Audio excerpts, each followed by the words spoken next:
I was in an old wooden church recently, way up in the North Country, and by chance I got to talking to a girl who told me she was almost 9 years old. The way she said it, you could hear the opening capital letters on the words almost and 9. She had so many questions for me. Did I know the end of my stories before I wrote them? Did my stories come to me in dreams? Her stories came to her in dreams. Did the talking crow in one of my books go to crow school? Where did crows have their schools? Did the crow's friends talk to? Did they have jokes that only crows know? Did I write with a typewriter like her grandfather? Did I use a computer? If you write on a computer, do the words have electricity in them?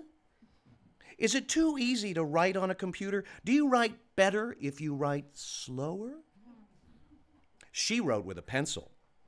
She was about to start writing her third book. Her first book was about bears, and her second book was about her grandfather's fishing boat. Her grandfather still owned the boat, even though he was too old to go fishing. He would go sit in the boat sometimes when it was at the dock, though.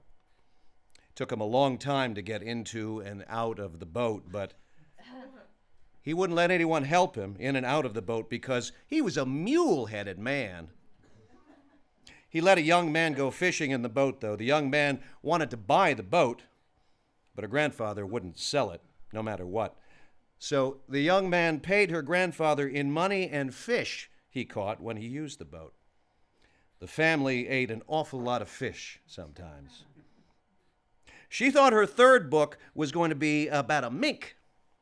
She wasn't sure yet. Could you write a book if you didn't know what would happen in it? I said, yes, you could.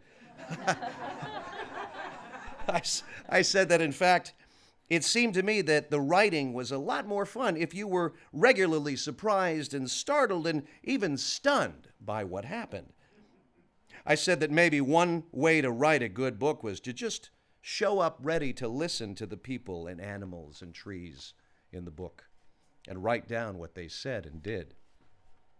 I said that I suppose you could know everything that was going to happen and even draw yourself a map of what should happen and then try hard to make that happen. But that didn't seem as much fun as having a rough idea of what might happen and then being startled quite often by what did happen. I said that I rather enjoyed that the people and animals in my books didn't listen too much to what I thought should happen, hard as it was sometimes for me to watch.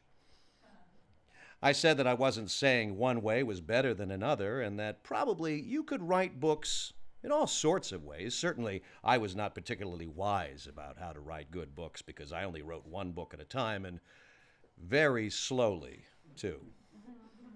And whatever I learned while writing one book seemed to be utterly lost the next time I wrote a book because the books were as different as people or animals or trees are, and whatever you think you know about a person or an animal or a tree, because it is a certain species or color or nativity, is probably egregiously wrong because assumptions are foolish, as far as I could tell.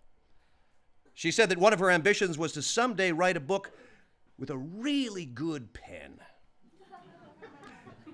And I said that by happenstance, I had a terrific pen on my person in the shirt pocket, where I always carry pens, which to start books with if book starting seems necessary, and that one thing authors should be with each other is generous, with good pens. So I gave her my pen, observing that it might have a very good book in it, especially if the book was about minks or otters, which are fascinating animals, as everyone knows. She accepted the pen gingerly with great care, with a look on her face that I wish I could express in words. But even excellent words like astonishment and joy and gravity and awe and reverence do not quite catch the wonder of the look on her face.